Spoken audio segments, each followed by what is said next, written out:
Hello and good evening all. Welcome to part one of a probably 6 or 7 part series examining the general history of sports car racing. This first video will cover the early days of the sport up to 1953 when the first World Sports Car Championship was organized, which will be the starting point for video 2, after which each video will cover roughly a decade at a time, mostly focused on WSC races and the developments that came year over year. A quick disclaimer before we get started. I'm not a subject matter expert in this field, merely a hobbyist who gatewayed in through photography and realizing that the only way I was going to learn anything was if I made video essays about various topics. I make every reasonable effort to conduct accurate research, but particularly for this video and video series, given the era, wide-ranging nature of the content, and the difficulty of acquiring consistent narratives from primary source documents, particularly in these less well-documented days of yore, there were instances where parsing the apocryphal from the actual was difficult, to say the least, and I may have exercised my judgment in the wrong direction. I here offer a blanket mea culpa for both that and the occasionally variable nature of my foreign language pronunciations throughout the video, and there will be a pinned post for any clarifications or corrections that people feel compelled to make. But stay on the kind side of civil, as we tolerate no nastiness here, unless it's about Tower Motorsports or Luigi Colani's horrible Le Mans prototype. Let's get on with the video. Ultimately, the world's first race involved 2 single-celled organisms with one intent on having lunch and the other intent on making it to its next lunch in one piece. This, however, is hardly relevant, and we'll keep this at least nominally focused by talking about wheeled vehicles. Indeed, the parallels are rather strong between chariot racing, particularly as it evolved with the blossoming of the Roman Empire, and modern stock car racing, with the events taking place on an oval track surrounded by immense spectator stands, thronged with the masses supporting teams and drivers with which they had no actual relationship, but to whom they had nevertheless attached their egos, and hoping for a crash to enliven proceedings. Somehow the main teams, which just used colors because apparently laundry detergents and cigarette companies hadn't yet gotten wind of the sponsorship opportunities, instead ended up becoming politically enmeshed in the late Roman Imperial and Byzantine periods. There's no word yet on whether or not Let's Go Brandicus ever made an appearance as a particularly popular turn of phrase, but this channel's top classical historian is hard at work doing such research. The oncoming Dark Ages, of course, brought an end to such entertainments, and while horse racing with and without carts did continue in various forms, and indeed does to this day, the development and proliferation of the automobile in the late 1800s brought with it new and exciting means of determining who was the fastest and bravest individual within a reasonable or unreasonable geography. We begin, as with so many great endeavors, with a few false starts. The first recorded contest organized for gasoline-powered motor vehicles took place in France in 1887 and covered 2 kilometers. But with only one entrant in attendance, well, it definitely counts as what might be called a false start, as a true race, although I'm sure whoever did turn up for the event was quite proud to consider himself winner and still champion. Of course, gasoline-powered vehicles were actually a bit late to the motoring party, coming to compete in the market against electric and steam-powered vehicles which had emerged earlier in the 1800s. Interestingly, the first automotive endurance race, such as 'tis, can be argued to have taken place several years prior in Wisconsin, with a 200-mile course contested by 2 steam-powered automobiles entered by local teams. But, as none of us drive steam-powered cars these days, clearly they didn't make much odds in the long run.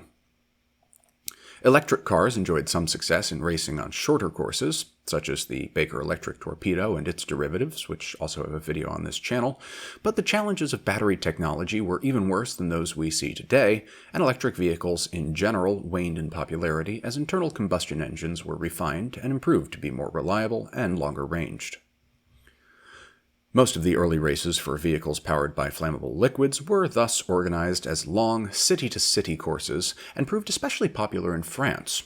Perhaps unsurprisingly, as things grow in popularity, so too comes bureaucracy, and this brought the organization of motorcar racing into a coalescence of more or less formal series that culminated with the Grand Prix races by the early 1900s.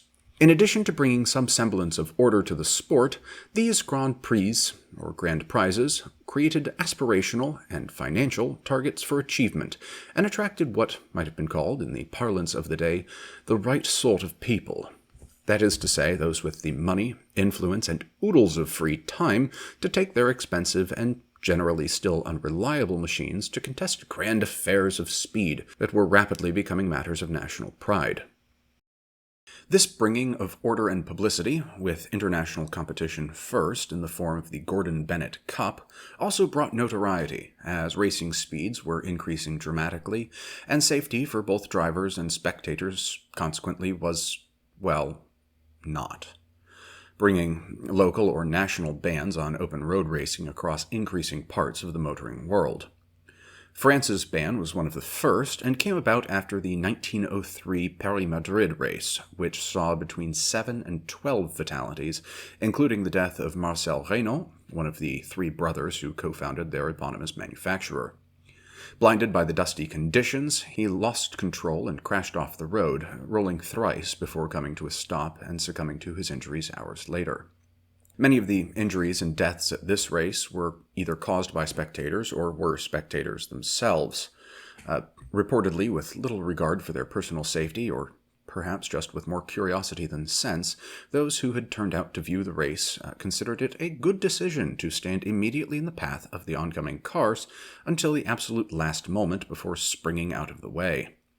However, dusty conditions that dropped visibility to tens or even ones of meters, coupled with high speeds, at least relative to what most people had seen a vehicle travel at up to that point, meant that incidents and accidents were inevitable. Lorraine Barrow and his co-driver both lost their lives swerving to avoid a dog that had run into the street, instead hitting a tree. William Nixon, meanwhile, serving as mechanic on a Wolseley driven by Leslie Porter, was killed in an accident reportedly caused by an absent flagman at a dangerous turn. He was trapped under the flaming vehicle after its fragile wooden wheel collapsed when the cautionary flagman had decided to abandon his post to go off and have some lunch. He was the first reported Britisher to die in a racing incident. A Bruno, driven by a French chap named Turand, swerved to avoid a child that had wandered into the road, but instead ended up in a crowd of spectators, resulting in at least one death, but not that of the child, nor the soldier who ran into the road to rescue them. In a highly commendable act, Camille Dugast, possibly the earliest recorded female driver in a sports car event, gave up her position near the front of the pack, 8th overall, to stop her Dietrich to provide aid to Phil Stead after he crashed, reportedly saving his life at the cost of her race, as she eventually finished 45th overall.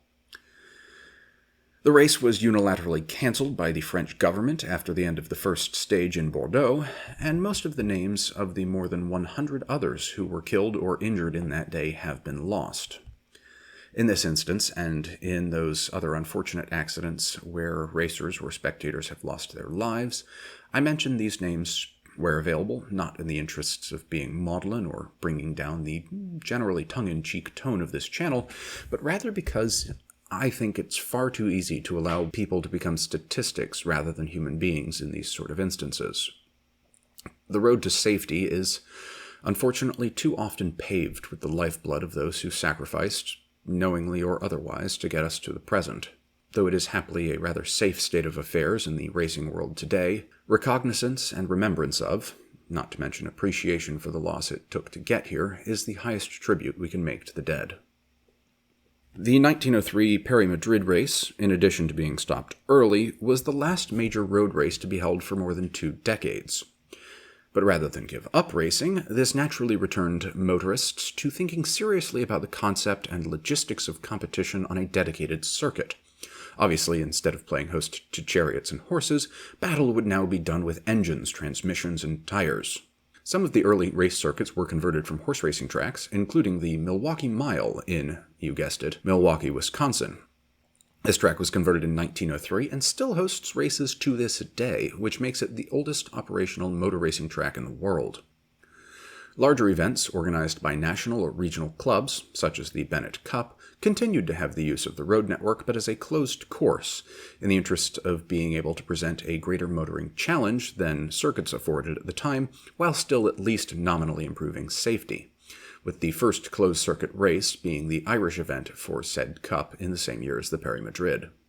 The challenges of actually policing dozens of miles of closed roads across open stretches of countryside was a different matter, but we'll leave that off to one side for now.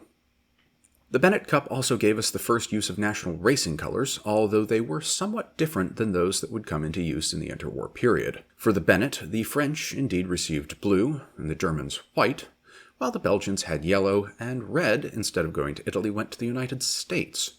Britain did start off with green-ish, but it was a version of its many future shades that more closely recalled those of the last century's great locomotives, rather than the more verdant shades with which British racing green is commonly associated today. But of course, all of this is completely irrelevant because, as Calvin and Hobbes tells us, the world didn't actually turn to color until the 1930s, and it was pretty grainy for a while even then. Another seminal moment, particularly in the context of the world of sports car racing, came in 1906 with the organization of the first French Grand Prix, at the time called La Grande Épreuve, or the Great Trial, at Le Mans. This also represented a move away from the Gordon Bennett Cup and American administration of international motorsport, bringing instead the start of a pivot to the Franco-centric world that persists to this day. This brought with it a number of rule changes from the Bennett Cup that were negotiated on and accepted at a national level, most notably an uncapping of entry numbers by country, which had the greatest benefit for the French and Germans, whose automotive industries were the most prolific at the time. This Grande Épreuve was 12 laps of a road course over 2 days in Le Mans at the end of June. Familiar timing, eh? Covering a total of 1,238 kilometers or 769 miles, with the race running from just outside Le Mansville, southwest to Saint-Calais, proceeding northerly towards La Ferté-Bernard, before turning to return southwesterly towards Le Mans by way of Conneray, with the start-finish line closest to the village of Montfort, which was at the time completely separate, now I think is a suburb of Le Mans proper.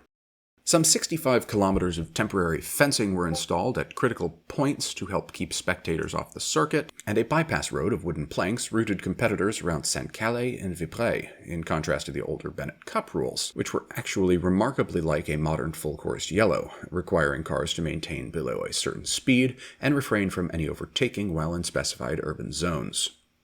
Fortunately, we no longer rely on the deployment of wooden boardwalks to help cars go around any wrecked competitors or housing developments that spring up in mid-track in modern racing.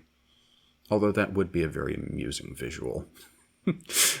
We don't need a safety car, we can just put down some slats to make sure that everybody is fully safe as they go round the wrecked tire barriers. Anyway, the 1906 Le Mans Grand Prix saw 10 different French manufacturers enter, reveling in the new freedom that their rule changes had brought. There were 2 manufacturer entries from Italy and 1 from Germany, which brought the field to a total of 34 vehicles. Entries had weight and fuel consumption limits. They were limited to 1 metric ton of weight, or 2,205 pounds, and 30 liters per 100 kilometers of fuel, or 6.8 miles to the gallon, respectively, with drivers only permitted to change at the end of the first day's laps. Lots were drawn to determine the team's starting orders, with 1 car, a Vulpes? It's not a Vulpix, I'll tell you that, disqualified for being overweight. The race was fraught with difficulties, both mechanical and environmental, perhaps unsurprisingly for the time.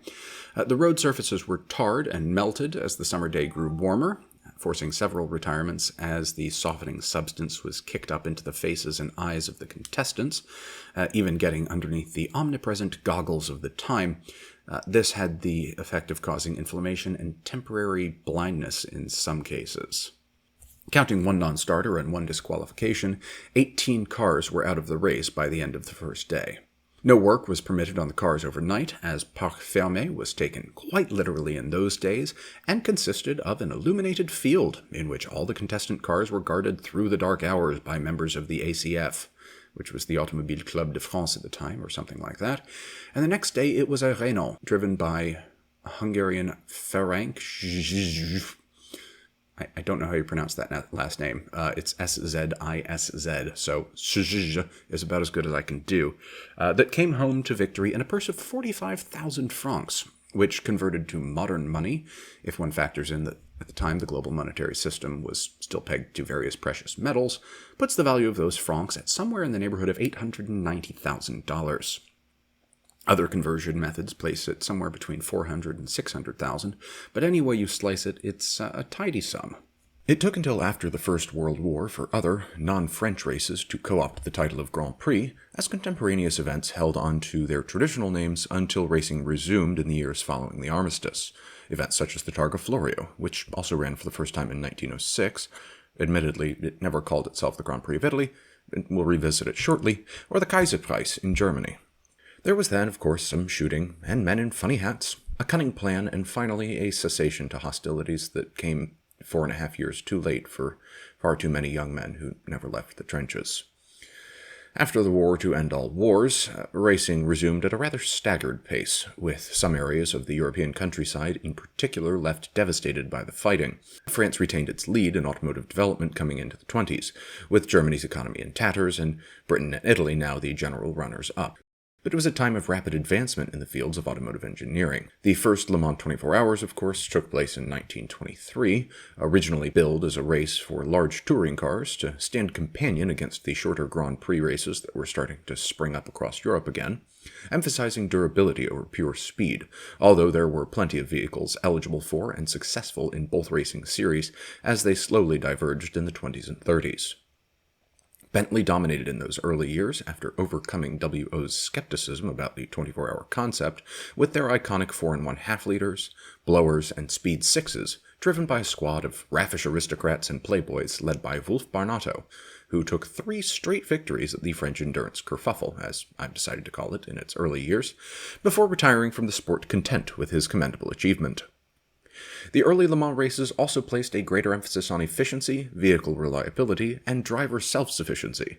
Cars carried additional ballast to simulate passengers. The drivers were the only individuals allowed to fuel and oil the car. There were minimum distances between pit stops. And from the second year, requirements for running a certain number of laps with the convertible hood up, after which vehicles were required to be inspected for hood design and build quality. The iconic Le Mans start evolved from this practice in the race's third year, with the hoods being put up at the start of the race and drivers kept on the other side of the track until the starting gun to ensure that there was no skullduggery on the part of the drivers trying to get a jump on their competitors. A Chenard Walker took victory in the race's first year, but Bentley was victorious the subsequent year. The French won again in 25 and 26, this time seeing Lorraine Dietrich's on the top step.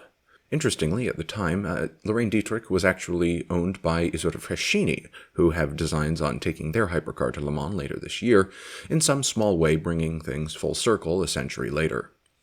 Victory at the Sarthe this year, however, is far from a guarantee for the team. Bentley would go on to 4 years of straight victories thereafter, with the final 3 of those going to the aforementioned Wolf Barnato. Bentley would then go 73 years without another win until their victory in 2003, by which time they're owned by Volkswagen Group. Alfa Romeo would follow the same pattern for 1931 to 34, with the lovely 8 Cs taking the trophies to close out the race's first decade, though they have yet to make a return to endurance racing in pursuit of another win. National racing colors were recodified and more firmly established in this era, and while the Wikipedia article is entertaining reading, I'll stick to the, pun intended, highlights. Italy had officially taken over red from the US after effectively co-opting it in the 1910s, no surprises there. British racing green was moving towards the more verdant shades relative to its olive origins. The Japanese were sharing white with the Germans, albeit with a big red spot to symbolize the imperial rising sun and provide some easy visual differentiation, and the US was typically disorganized, with cars running any number of colors based on the whims of their owners or manufacturer sponsors. Most countries did try and represent their flag colors in some way or another, apart from the Mexicans, who went with gold. Austria was pale blue for some reason. Brazil was pale yellow, which I guess makes some sense, although I'm unsure just how much Brazil was really represented in international motorsport in the interwar period. Egypt was apparently pale violet. Same comment on representation, but hey, there are more countries than easily distinguished colors out there, so I can't complain too much. I do imagine that trying to distinguish between an Egyptian racing violet and a Liberian racing mauve seems a rather daunting task at the best of times. Not that anything of that ilk ever came to pass, but it would have been interesting anyway. Nevertheless, divergence between Grand Prix and endurance races was starting to show through the late 1920s and early 30s, such as seeing the emergence of early monopostos, that is, single-seat open-wheelers, as the need to shed weight increased along with reliability over short to moderate distance races. However, along with the growth of Le Mans' popularity came a resurgence of road races, with the now shortened Targa Florio joined by events such as the Mille Miglia.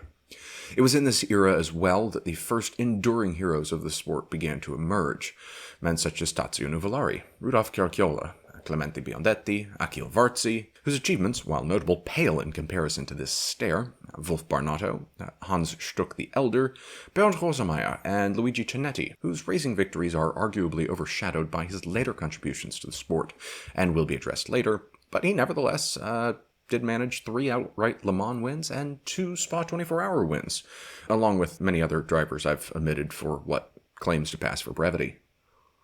The 20s and 30s saw greater professionalism in race organization and racing team structure develop as well, led primarily by Mercedes team boss Alfred Neubauer, who implemented the first recorded systematic use of pit boards, flags, and other means of communicating with drivers while they were on track, although given Neubauer's apparent gift for self-promotion, it is possible that these innovations came in concurrently across several teams, and he was just the cleverest at publicizing his system.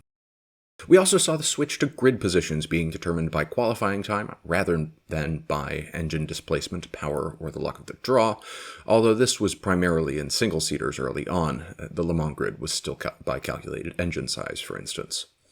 The Germans, despite occasional interference from Bugatti, also dominated single-seater racing during the period, while Le Mans and the other road races saw Alfa Romeo's star rising to overtake Bentley's early preeminence at Le Mans, and Bugatti's similar success at the Targa Florio. Although in the years immediately before the second global tussle, Maseratis had started to perform well at the Targa, particularly during the years it was held as a circuit race due to safety concerns. It's also worth noting that the 1936 edition of the Le Mans 24 Hours was not held due to strikes brought on by the Great Depression, the only year the race has actually been cancelled for cause, although it was delayed in 1968 for similar reasons.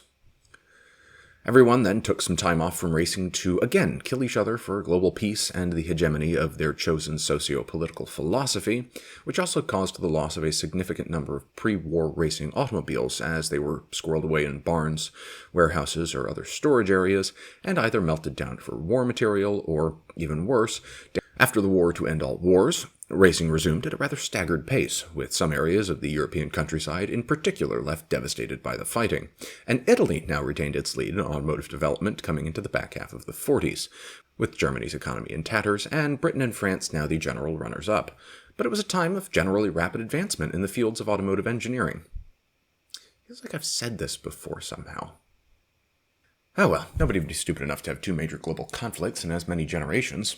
Many of Europe's tracks were damaged as well as its racing automobiles, and we'd finally hit a point where the world's countries had either bombed or been bombed sufficiently to truly reinforce the need for some further means of preventing aspiring art students from being rejected from their desired alma matres and turning to goose-stepping as a consolation prize, thus instead inflicting postmodern art, like abstract expressionism or performance art, on the world. Whether this was a better choice, not saying it is or isn't, is a matter of debate stemming largely from the variable nature of aesthetic sensibilities and sensitivities. The lowness of modern art notwithstanding, World War II electric boogaloo left the majority of Europe's, and thus the world's, premier racetracks badly damaged or completely destroyed from a combination of either neglect or enemy action. Without going track by track, because that could form a video in and of itself, and one even more tedious than this is getting, I'll quickly touch on a few highlights. Brooklands. The world's oldest racetrack was also one which did not survive the war. Despite its popularity, it was taken over by the government and Air Ministry for combat aircraft production, with racing ceasing along with the start of hostilities, serving instead as the original home of the Hawker Hurricane and a production base for the Vickers Wellington and Warwick bombers. Luftwaffe bombing, as well as production expansions, damaged large sections of the old track, and after the war the entire property was sold to Vickers Armstrong to continue its service as a production hub for the company. While it was never to be used for motor racing again, it did contribute greatly to aircraft development through the 80s, including significant componentry for that most Sisyphean, or perhaps more appropriately Pyrrhic, of aerospace achievements, Concorde. Monza. Monza was mothballed in 1940 and neglected until a large refurbishment in early 1948, after which racing resumed and continues to this day. Le Mans. The permanent track facilities at Circuit de la Sarthe were, if memory serves, used by the Luftwaffe as an airfield or as a plane and munitions storage facility during the occupation of France, and as a result, it was rather heavily bombed as the fortunes of war turned towards the Allies. This, of course, destroyed most of the permanent structures at the site and necessitated extensive rebuilding efforts post-war, with the first 24-hour race, after the second big tussle, taking place in 1949, which we'll get to shortly. The roads surrounding the track that served as most of the actual racing surface were rebuilt during the general reconstruction of France's infrastructure after France was liberated in the mid to late 40s and early 44s and 45s. The Hockenheim Ring, which pre-war was called the Dreieckskurs, Germans, was damaged by tanks during the invasion of Germany and returned to service by 1957, when it was renamed to the Hockenheim Ring and would later go on to claim the life of the great Jim Clark at a Formula 2 race, if memory serves. The Nürburgring, of course, was not the target of heavy bombing by the Allies, despite the best efforts of James May. If I'd been in Bomber Command in 1943, I would have bombed the Nürburgring every single night until it was gone. Ride is important. All right. Bomb it! We no longer have Dresden Cathedral or all that lovely pottery, but we do have the Nürburgring, and under my bombing policy, we wouldn't have cars that rode badly, and you'd have a nice cathedral to look at and better saucers. With racing resuming at the track in 1947 and the Grand Prix returning in 51. Many tracks, including Spa, Tampere in Finland, Audru in Estonia, which I put in there simply because I find the name funny, Les Planches, etc., all ran on largely public roads at the time, so rebuilding occurred as part of the aforementioned general post-war reconstruction, and events resumed as these reconstructions were completed, with most racing resuming on or after 1947. This delay following the surrender of Germany in 1945 stems from both the more pressing demands of essential reconstruction, as well as the time it took to reverse the large-scale pivot the global automotive industry had undertaken to produce armaments during the war. While the devastation of war to property had not reached American shores, leaving our precious racing resources, or at least infrastructure, unscarred by daytime bombing raids, the Great Depression greatly depressed the population's interest in sports car racing, such as it was during that era in the US, and the refocusing of the economy to a wartime footing throughout the late 30s did no favors to the nation's racetracks.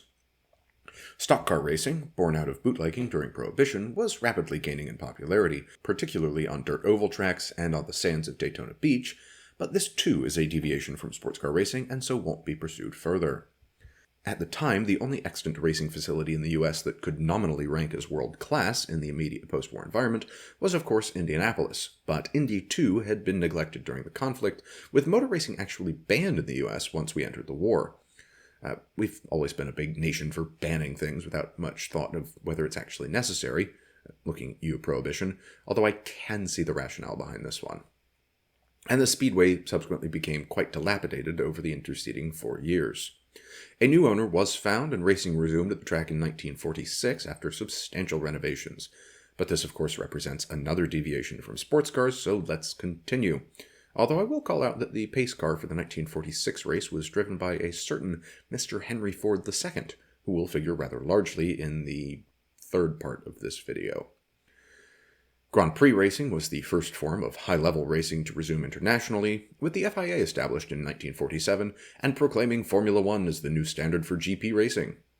In the sports car world, it was Italy that led the return to competition, perhaps unsurprisingly given the end of fighting in Italy rather earlier than the rest of the world, with 1947 seeing the resumption of the Mille Miglia, with victory going to a pre-war Alfa Romeo 8C and 1938 winner Clemente Biondetti, while 1948 revived the Targa Florio for a double-header in the Italian springtime, also bringing spring for a new Italian manufacturer, Ferrari. While it does seem that Ferrari has existed for as long as the sport itself, Maranello's favored child was born instead out of the Alfa Romeo organization, with Il Commendatore, or to use his proper name for once, Enzo Anselmo Giuseppe Maria Ferrari. Starting there as a driver, moving to manage his own team with the creation of the Scuderia Ferrari team in 1929, at the time the Racing Alphas, and finally truly striking out on his own in 1947 to manufacture cars under his own name.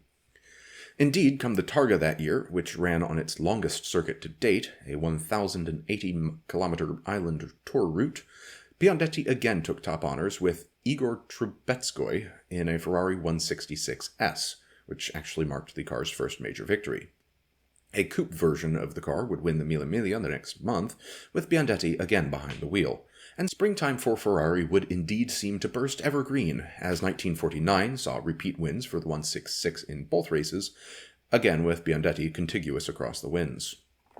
Le Mans returned in 1949 as well, with the new FIA gaining rulemaking influence over the race as the ACO based their entry criteria and class structure on the contemporaneous FIA regulations.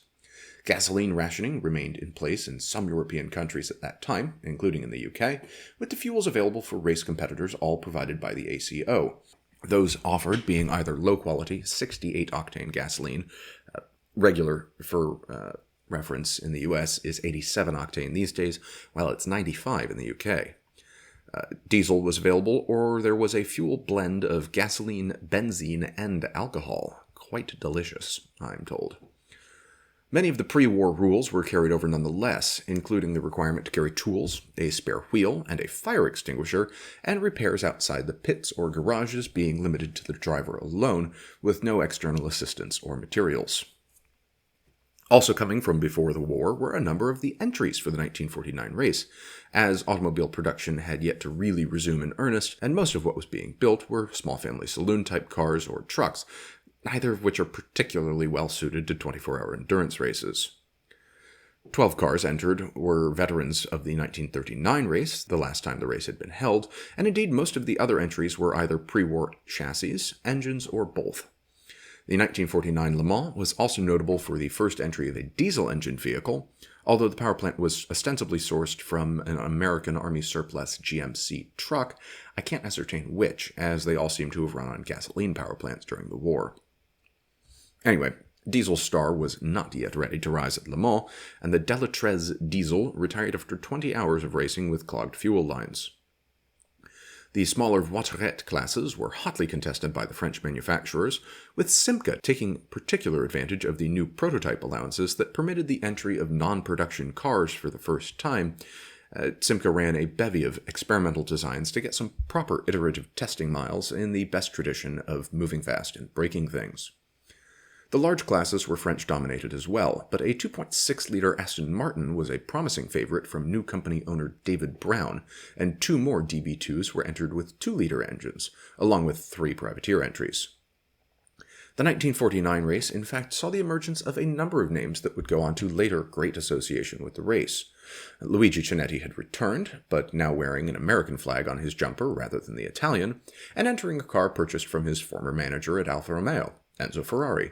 This was indeed another 166, one of the chassis distinguished in the Mille Miglia 2 months prior, and sold to Cinetti as Ferrari was, like Bentley before him, skeptical, yes, that's right, Will, skeptical, about the prospect of his vehicle's competitivity at the race, and thus reluctant to commit to a factory effort.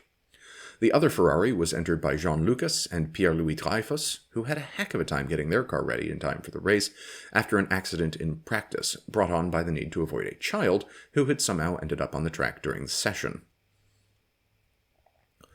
The race was, as usual in those days, highly attritive, with 9 retirements from the 49 entries in the first 6 hours alone, and an aggressive pace set from the front of the field, largely set by the Delahaye's and Talbots that were favorites for the overall win. Mechanical issues dropped most of the front-running Frenchies down the order or from competition completely, with Cinetti's Ferrari taking the lead as night fell. Cinetti stayed in the car for more than 12 hours, as his co-driver, Peter Mitchell-Thompson, was feeling poorly, and traded the lead in the early night back and forth with the other Ferrari, driven by Dreyfus, until it crashed just before 10, with the car too damaged to continue. Despite a close race until about midnight, dawn broke with Cinetti 3 laps ahead of the closest competitor and handing off to Mitchell-Thompson, who raced for just over an hour before his condition deteriorated, and Chinetti was back in the car for the last 8 hours of racing. Still maintaining a lead with laps in hand, the Ferrari was nevertheless starting to struggle with gearbox issues and losing ground to the pursuing cars, although the competition was also far from healthy. In particular, and most unfortunately, the surviving Aston of Donald Matheson and Pierre Marchal was losing its brakes and eventually crashed at Maison Blanche, costing Monsieur Marchal his life. As the clock approached 4 in the afternoon, the Ferrari had lost 2 of its laps to the healthiest of the Delages, driven by Henri Louveau and Juan Jover from España, and despite growing hopes for a French victory, Chinetti paced himself well and took home victory with a single lap advantage over the D6S, which finished second, and a Fraser Nash that came third, 10 laps behind the Delage, and also experiencing serious gearbox issues. This was Chinetti's 3rd victory at Le Mans, matching Wolf Barnotto's record with a frankly Herculean almost 23 hours of drive time, and it was, as mentioned in the Le Mans Museum video, the first victory for Ferrari and for a V12 engine, as well as the smallest engine to take victory at Les Arts until it was matched by the Porsche 919 in 2015, although the 919 did have a bit of help from an absurdly powerful hybrid system as well. It was also one of only 2 outright victories from a manufacturer on their first outing, the other going to McLaren in 1995, unless I've really forgotten someone important. And notwithstanding the fact that, technically in 1923, the Gernard Walker that won was technically its first outing, but it's the first race. So that, maybe we can stick them in there with an asterisk, but I wouldn't count it. The advent of the 1950s saw sports car racing gaining momentum, with Ferrari continuing their domination of the Mille Miglia in the early part of the decade, but other races were more competitively contested. The first Carrera Panamericana, the most dangerous of the great 50s road races, ran that year in celebration of the completion of the Mexican section of the Pan American Highway, and toured the country along the new roads, running 3,300 kilometers, or 2,100 miles, from north to south. Early Formula One and NASCAR luminaries took part, including Piero Taruffi and Felice Bonetto on the Grand Prix front, while Herschel McGriff, Curtis Turner, and Bill France himself held up the NASCAR side, with McGriff going on to win the race overall in an Oldsmobile 88, taking advantage of the car's comparatively low weight and manual gearbox to maximize his performance on the winding racecourse. Taruffi came 4th, behind 2 big Cadillac sedans, in an Alfa Romeo 6C, the best-placed non-American vehicle and one of only 2 non-American cars in the top 10, the other another Alfa 6C in 8th. Fuel quality did improve for the 1950 Le Mans, and Americans returned, with Briggs Cunningham bringing 2 Cadillacs, one a conventionally bodied Series 61 sedan, and the other wearing a wind tunnel-tested body shell that earned it the name Le Monstre. Jag was starting to invest in racing, bringing 3 XK120s for the first time, and John Wyer made his debut at Les Arts as a team manager, running a trio of Aston Martin DB2s for the factory. Victory that year went to a father-son team, Louis and Jean-Louis Rosier, driving a Talbot Lago. Although the improved Ferrari 195s were blisteringly quick, they struggled with mechanical issues throughout the race, and neither entry finished. Nor did the 3 166s entered by private teams, one out with fuel issues, one with a dead clutch, and the third retired by an accident in the race's late hours. 2 of the Astons went 5th and 6th behind a Nash Healey, and the Cadillacs finished 10th and 11th, the sedan besting Le Monstre after an early off cost it 2 laps to get out of a sandbank.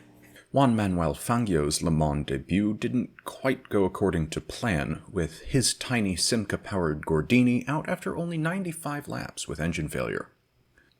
Racing in the US was growing as well, although still mostly focused on closed road courses.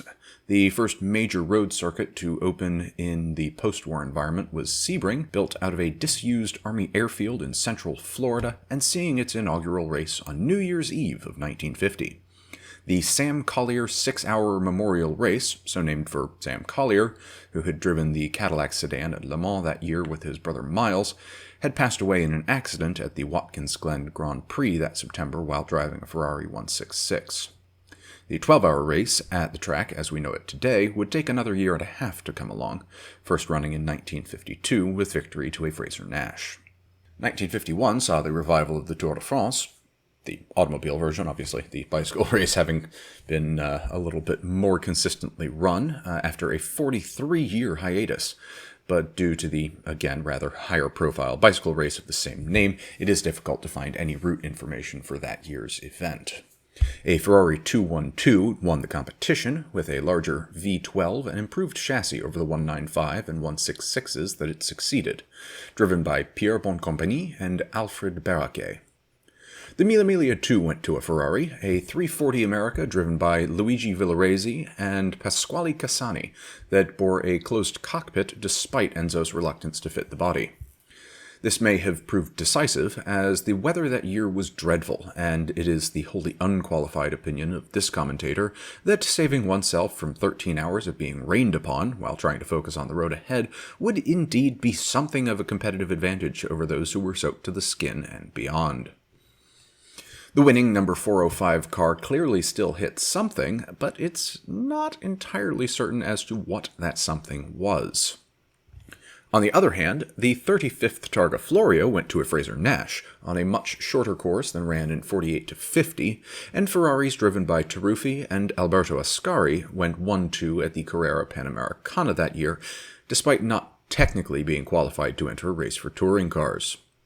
Although the race that year ran in November instead of May and from south to north, both for essentially logistical reasons, it cemented the race's reputation for danger to limb and life both, with 4 competitor deaths due to accidents, including pioneer Mexican-Italian aviator Carlos Panini and Oaxacan mayor Lorenzo Lemus. The Liège-Rome-Liège, I'm just going to keep saying it that way, added another trophy to the Jag XK120's case with a stronger raft of competitors that included a number of Porsche 356s, Simcas, and Ford touring cars. Le Mans, on the other hand, was also much more hotly contested relative to the prior years. Jag returned with a vengeance, having redesigned the XK120 from the ground up for competition and dropping nearly half a ton of weight while increasing power output to give us the XK120C, of which 3 were entered. They had drafted in some serious talent as well, bringing Biondetti on board along with an as-yet unproven Sterling Moss to compete alongside the normal factory drivers. The 3 John Wyer Works Astons were back with reliability improvements, along with 2 Privateer DB2s, as was Briggs Cunningham, this time with proper sports cars from his own drawing board. Though a bit of a Franken-car, running a mix of Ford, Oldsmobile, Cadillac, and Chrysler parts, with big V8 motors and stout construction, they were quick and seemed competitive for the win. Countering these Anglo-American initiatives were 6 Talbots, including one featuring the prior year's winner Louis Rosier, paired up with Fangio, and a whopping 9 Ferraris, 4 of the new 340 Americas, and the rest a mix of 212s and 166 Millimilias. 3 of the Ferraris, a 166 and 2 340s, were under Cinetti's management, while the rest were true privateer teams. There were newcomers as well, a Lancia B20 and 2 Porsche 356 SLs, the first entrant from Germany since before the war, although one of the 2 Porsches crashed in practice and failed to take the start as a result. Moss fought his way into the lead by the 3rd lap and took off, taking chunks out of the lap record time and again. There was an early unfortunate accident with Jean Larivière losing his life at Tête Rouge after crashing his Ferrari 212 into a sandbank. By the end of the first hour, Moss retained the lead, with the other Jags running 3rd and 4th, split only by one of the Talbots. This state of affairs, however, lasted less than 3 hours, with the Talbot eventually dropping down the order for Moss to lead the Jag squad 1-2-3, but the other 2 Jags were more than 2 laps behind Moss's sterling pace. The rain that had plagued the later practice sessions returned as night fell, but as the rain came, so too did a dampening of Jaguars, good lord, Jaguars or Jags' blazing early success. Biondetti was out with a loss of oil pressure, followed by Moss with a broken conrod, just before Saturday became Sunday, leaving the 3rd Jag of Walker and Whitehead to defend its lead and Coventry's honor. The wet conditions did not favor the Ferraris or the Cunninghams, although one of the Ferraris was up to 3rd in the night hours, and one of the Cunninghams made it up to 2nd through conservative strategy calls and allowing the race's attrition to promote it up the order. This relatively happy state of affairs continued until noon, when engine problems scuppered their podium hopes, with a late-race charge from the Talbot of Merat and Maires having made it up to third, and then up to second with the Cunningham attempting to limp home. The third Jag remained uncatchable, winning with a 9-lap advantage over the second-placed Talbot and breaking the distance record with ease, despite the inclement weather for about two-thirds of the race. The Talbot that came second also surpassed the 1950 race distance, as did the third-placed Aston of Lance Macklin and Eric Thompson. All 5 Astons finished, and the 3 John Wyer cars went 1, 2, 3 in class, with the top-placed car allegedly spending a staggering 10 minutes in the pits all race. I'm taking that statistic with a grain of salt, as it's a citation from a book that I haven't been able to get my hands on, but still, it sure sounds good. Porsche won their class as well, and had delightful aerodynamic wheel fairings to boot. For our final year of this video, 1952 was the year where transformation really started to manifest itself in the sports car world. Our new race year opener was the first 12 hours of Sebring, although participation that first year was rather minimal. Only 33 entries, almost entirely from American privateers, running a mishmash of vehicles from manufacturers as diverse as Seata, Bandini, MG, Ferrari, and Aston. Briggs Cunningham, for instance, entered a Seata as team owner, but raced with Bill Spear in a Ferrari 340, not 430, that wouldn't be for another 60 years. There were 2 Deutsche Bonnets as the only non-American teams entered, and there were 4 XK120s as the second most plentiful vehicle on track, behind 5 MGTs. As previously mentioned, a Fraser Nash took victory, followed by a Jag XK120 and a Seata, which both won their classes as well. I do love the fact that they have to ask people to keep off the track at all times during the race, as well as the fact that they had a victory barbecue the next day for the prize giving. That is something that probably would be nice to reintroduce, but it probably also won't happen given the now popularity of the Sebring 12 Hours. Most of the other races in the US at the time took place under the aegis of the SCCA, the Sports Car Club of America, and did not yet figure large in the eyes of major manufacturers or teams, with most entries in those races coming from regional competitors, running home-built or dealer-sponsored vehicles rather than professional teams with factory support. Speaking of international, the ACO had declared war on pre-war styling, requiring integrated bodywork and disallowing the cycle-type mudguards that had dominated in the 30s, as a way of quickly bringing Grand Prix cars into Le Mans spec. One could still, of course, fully rebody their Grand Prix car with a complete set of bodywork panels, but that represented a bit of a larger engineering problem.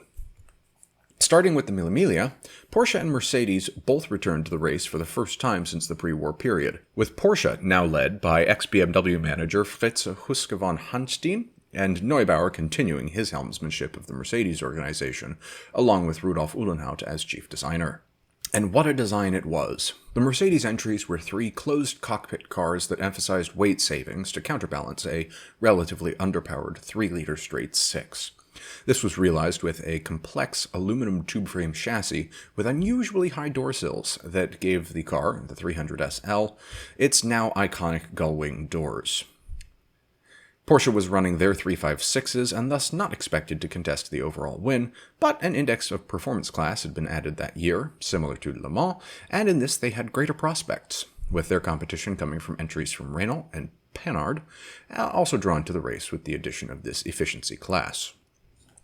Taruffi was leading the 8-strong Ferrari factory squad for the race that year, supported by Bracco, Biondetti, Vastellotti, Bornigia, Scotti, and a duo of Marzatos. Despite Ferrari's efforts to have Villoresi and Nuvolari in the stable as well, Villoresi was injured and Nuvolari was unavailable. Contrasted to most of the other big races of the season, the Mille Miglia saw a whopping 501 competitors in everything from little Fiats to the big Ferraris and Mercedeses that would contest the overall win. Despite heavy rain and strong competition from the SLs, Ferrari managed yet another victory at their home sports car race, with Bracco and co-driver/navigator Alfonso Rolfo atop the podium, courtesy of a one-off 250S that gave rise to Ferrari's most successful, famous, and long-lived model series, the 250 line, that ran from 1952 straight through to 64. The 300 SL of Karl Kling and Hans Klenk came second by only 5 minutes.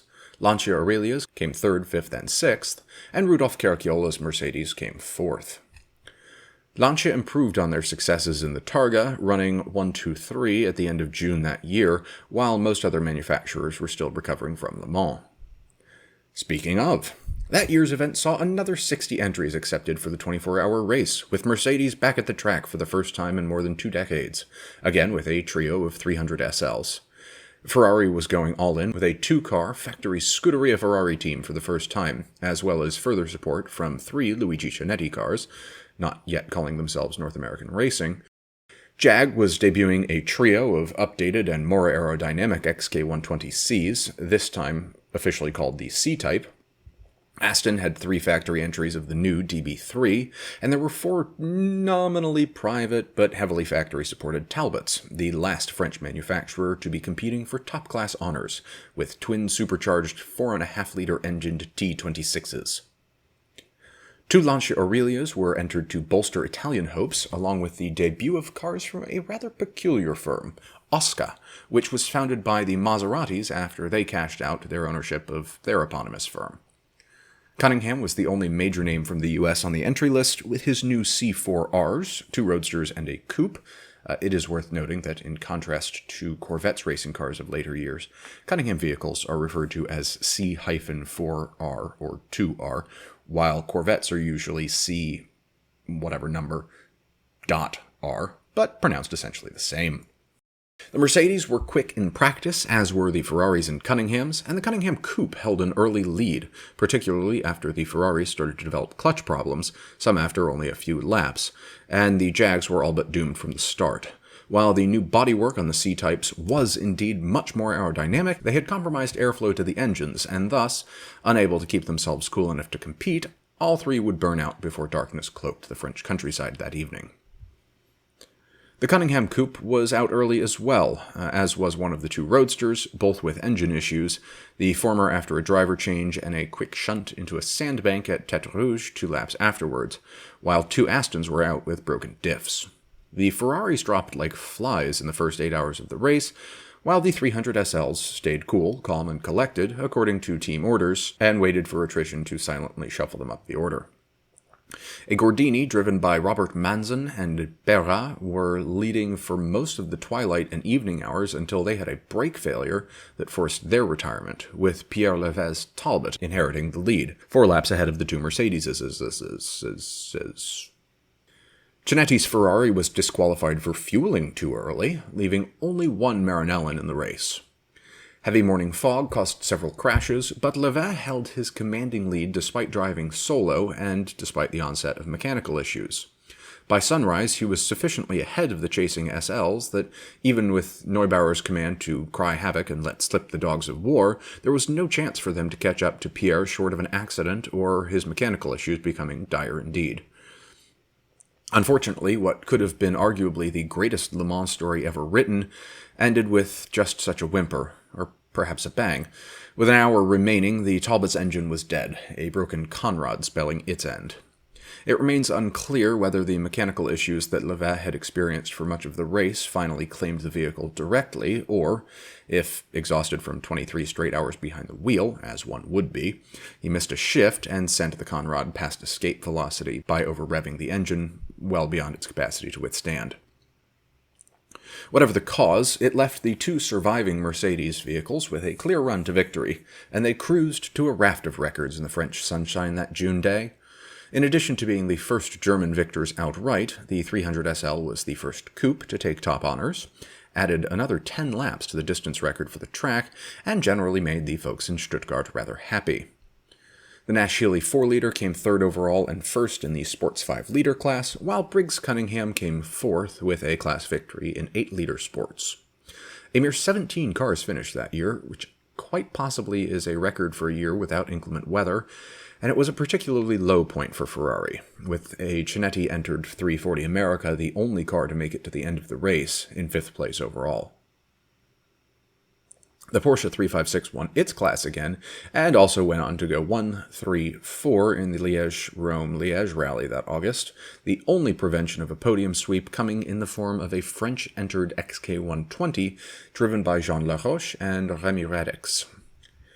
For the rest of the season's races, September's Tour de France Automobile went to a Deutsche Bonnet driven by Monsieur Marc Guignou and his wife, whose name I cannot find, salving slightly the pain of Levez's loss in the Talbot at Le Mans. The last major race of the year was the Carrera Panamericana, continued despite the fatalities in the previous year's race. Mercedes and Ferrari both sent factory squads, with Ferrari intent on defending their Mexican title after the embarrassing results from Le Mans, while Mercedes was looking to close out the year on a high note. 1952 saw the first implementation of class systems for the race, with separate classifications for the sports car and stock car entries, as the prevalence of the former had increased markedly from the 1950 edition, although the bulk of entries still came from Detroit automakers seeking additional sporting laurels for their land yachts, or amateurs with an appetite for speed and driving thrills on a comparative budget. Hang the risks. The race itself was a fairly convincing walkover for Mercedes, with the team of Karl Kling and Hans Klenk coming first, followed by Hermann Lang and Erwin Gropp more than 35 minutes in arrears. Some of this considerable gap was likely due to Klenk's use of pre-written notes on the course ahead, one of the first, if not the first, use of such an organizational innovation in motorsport, and one that has since proliferated across all forms of rallying. The only thing that prevented a full podium sweep for Mercedes was a disqualification for John Fitch in the third car, which came on the penultimate day of the race after a mechanic touched the vehicle, which was a big no-no in those days. The touring car class went to Lincoln Caprice all the way down to 5th, with the top three finishing within 5 minutes of each other in what, for the era and 21 hours of racing time, was practically a razor-thin margin. The use of course notes also reportedly contributed to the success and consistency of the Lincoln team. The third Mercedes' disqualification did allow one of Luigi Cinetti's Ferraris to claim third, another 340 America piloted by the man himself, with Jean Lucas as navigator. The most remarkable incident of the race also impacted Kling and Clank, quite literally, as during the race's first stage, they were in a rather nasty collision with a particularly lumbering vulture that failed to clear out of the path of the oncoming SL. As the Mercedes came charging along at north of 200 kilometers an hour, some reports indicate more than 250, but this strikes me as being overly optimistic for the conditions, said vulture was hit square on during his cross-checks and all calls, shattering the passenger side of the car's windscreen, mauling navigator Clank as the vulture passed through the car carrying a considerable amount of formerly fine German glass with it, and out the back window to boot. Pun intended.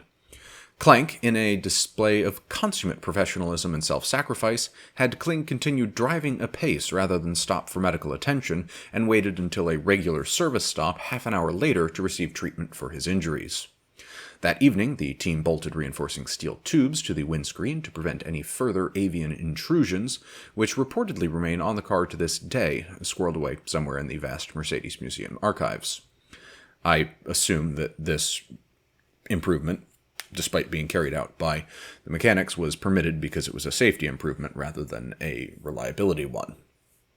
The start of the 1950s had shown that major factory involvement in sports car racing was the necessary path forward for victory, with increasing interest from manufacturers across Western Europe and, to a lesser extent, the US.